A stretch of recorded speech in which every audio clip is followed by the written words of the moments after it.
Los personajes de las parábolas de Jesús son todos reales. O sea, no... Porque lo que procura Jesús en las parábolas y en los personajes de las parábolas no es reflejar algo que uno puede imaginar solamente desde lo exterior, corporalmente, situaciones, sino a lo que apunta Jesús es a sanar. Y lo que hay que sanar es el corazón. Entonces, lo que describe Jesús en cada uno de esos personajes es el corazón humano. Y el corazón humano repite a lo largo de los tiempos tentaciones, errores, debilidades. Entonces, el buen samaritano existe, el hombre golpeado existe, los que lo golpearon también, el rico existe, el pobre existe, y también la viuda, rezaba, que veíamos la semana pasada, el juez que no le importaba nada, y también existen el fariseo y el publicano. No siempre... Ayer decía Marito, ojo con identificarnos con uno y rechazar al otro, porque tenemos la mezcla, ¿no? Los fariseos existieron como grupo desde el siglo III antes de Cristo hasta los principios del siglo II después de Cristo. Casi 400 años de la vida del pueblo de Israel. En ese siglo III surgieron un montón de movimientos, todos con distintas características. Los fariseos son un grupo que busca, la palabra fariseo quiere decir puro, que busca la pureza en el cumplimiento de la ley, cayendo en un legalismo peligroso, porque si yo digo tengo que volver a la alianza, digo tengo que volver a Dios. Ahora, si digo tengo que volver a la ley, puedo pensar que no necesito volver a Dios, sino que volviendo a la ley me alcanza. Y el legalismo tiene un peligro muy grande. Volver a la ley es una buena idea. Hacer de la ley Dios es un error, que además inflama el ego e inflama la voluntad del que cumple y deprime la del que no cumple. En el caso de los fariseos, ellos se sentían cumplidores. Además, como tenían poder y una buena posición social, tenían acceso a redactar leyes. Ellos también hacían leyes. Y hacían ley lo que hacían. O sea, lo que ellos hacían, lo hacían ley. Cosa de decir, ve que cumplimos, nosotros cumplimos. Entonces, ese legalismo es peligroso porque hace que todo gire a mi alrededor y que todo dependa de mi voluntad. Acá el tema está en la voluntad.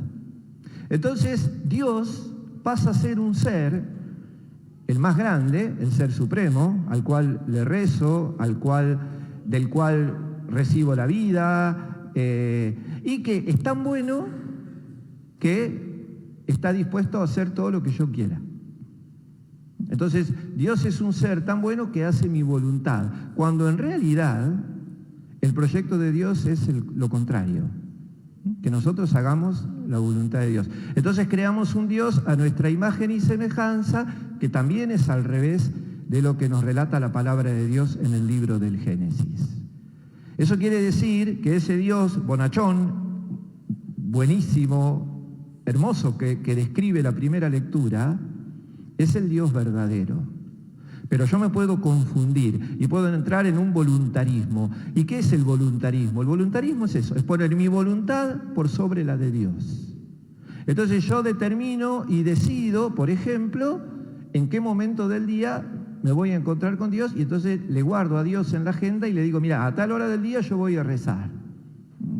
Entonces vos tenés que estar atento a lo que yo te voy a decir. Ni se te ocurra sorprenderme en algún momento del día con alguna cosa o alguna otra persona, que cuando me pasa eso, digo, en vez de decir, esto me lo mandó Dios, digo, pero qué molesto, qué molesta. Estoy haciendo mis actividades y esta persona me viene a molestar. Y es por ahí alguien o algo que me mandó Dios. No estoy abierto a las sorpresas de Dios, por lo tanto estoy negado a la gracia.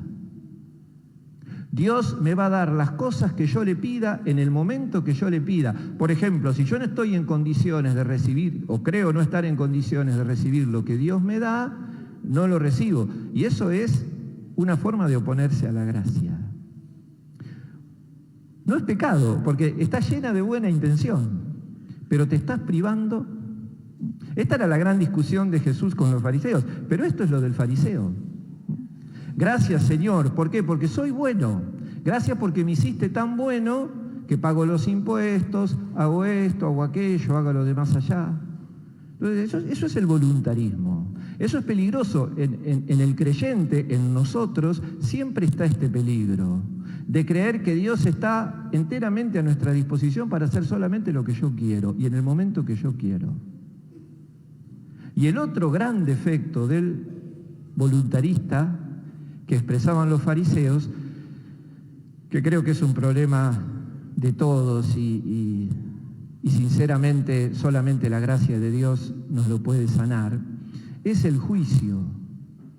El juicio es tremendo. Es lo más desubicado que podemos llegar a ser los hombres, porque del Génesis al Apocalipsis está clarísimo en la Escritura que el juicio solo le corresponde a Dios. Jesús le dice a Nicodemo, Dios no envió a su Hijo para juzgar al mundo. Entonces, si Dios no envió a su Hijo para juzgar al mundo, ¿por qué yo tengo que pensar que me envió a mí? El tema es, esto se lo dejo como pregunta si en algún momento del día lo quieren pensar, ¿cómo sería nuestra vida si no juzgamos? Aburridísima, ¿no? Porque el juicio te disfraza, el juicio te da poder. Cuando yo juzgo a una persona, la estoy juzgando desde mi disfraz de mejor. Entonces yo, si juzgo a una persona, no sé, por su ignorancia es porque yo creo que sé. Si yo juzgo a una persona por su ateísmo es porque yo me siento creyente. Si yo juzgo a una persona por la forma de vivir la fe es porque creo que la mía es la correcta. Los curas juzgamos a los laicos y seguramente nosotros pensamos que seríamos los laicos perfectos. Y lo mismo del otro lado, ¿no? Los laicos serían los curas, los obispos, los papas perfectos.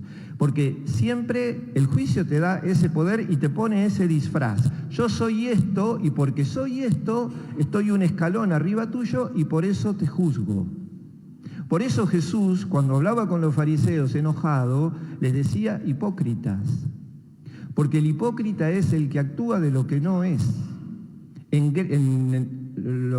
pueblo judío lo toma de los griegos el término hipócrita, que en Grecia era un elogio, porque era decir que era un buen actor.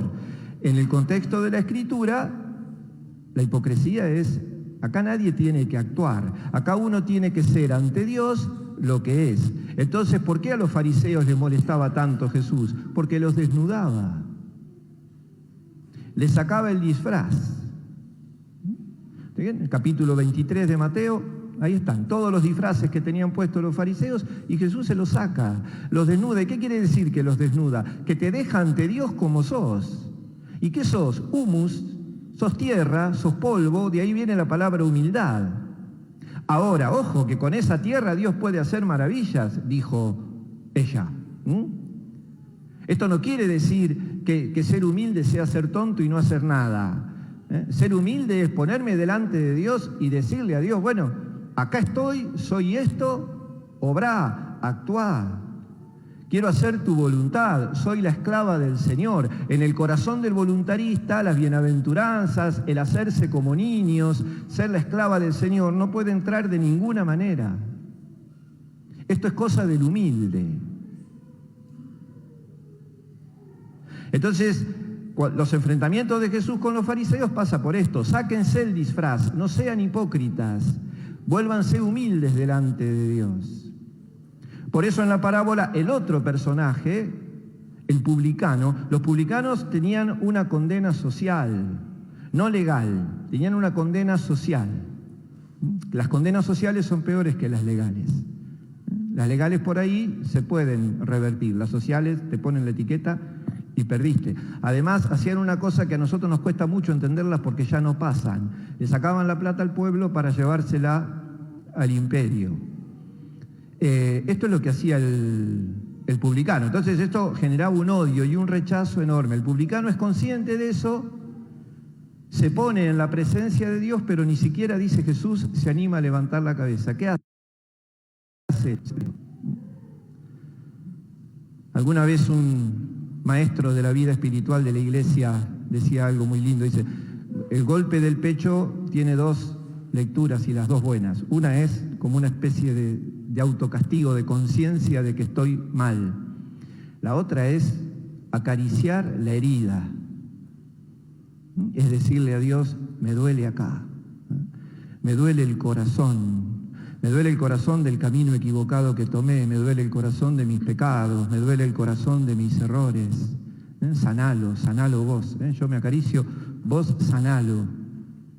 Hay una palabra que ya no usamos mucho en la iglesia, pero que es perfecta, que es contrición. Es el corazón dolido, es el corazón que se retuerce de dolor por el pecado.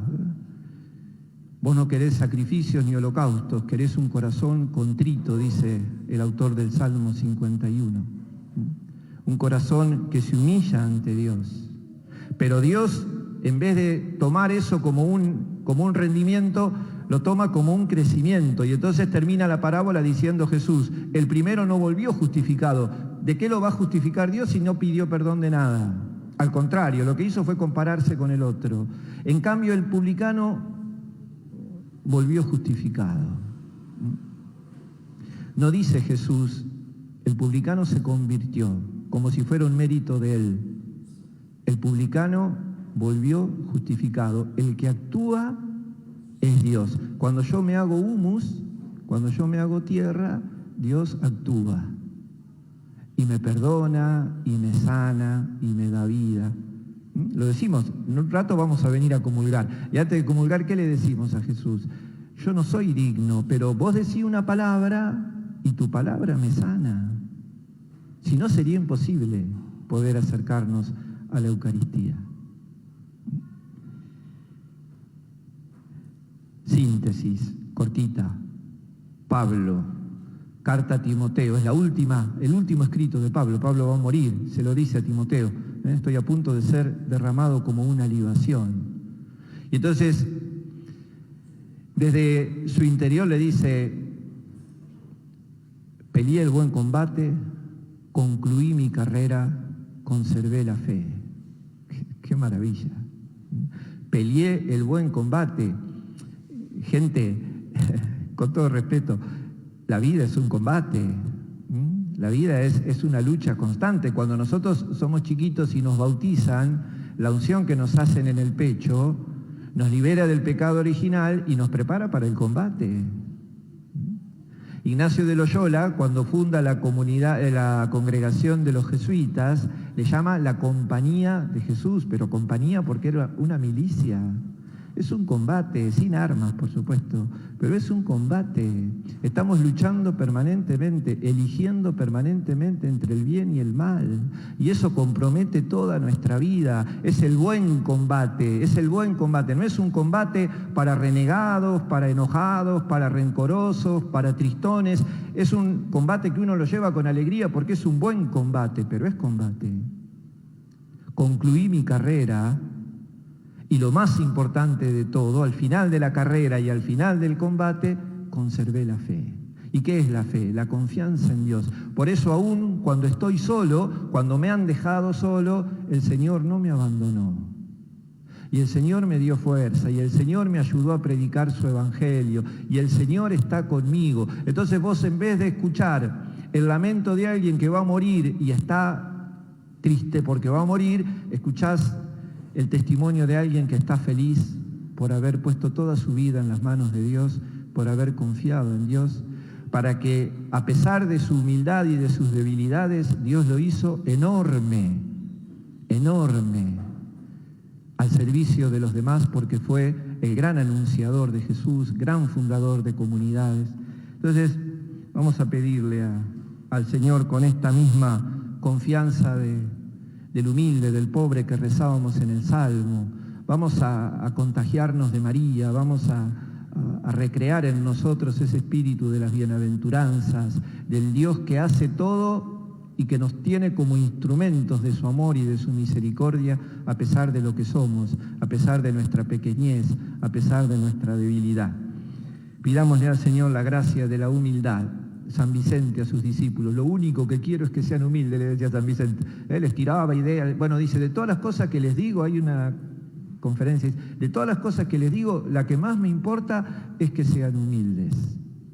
Bueno, hoy nosotros, a sus pies también, como nuestro Padre, como nuestro patrono, recibamos ese pedido también de San Vicente y que Él rece por nosotros para que podamos lograr esta virtud, que más que una virtud es una gracia de la humildad que nos ubica ante Dios y nos ubica también ante nuestros hermanos. Rezamos el credo. Creo en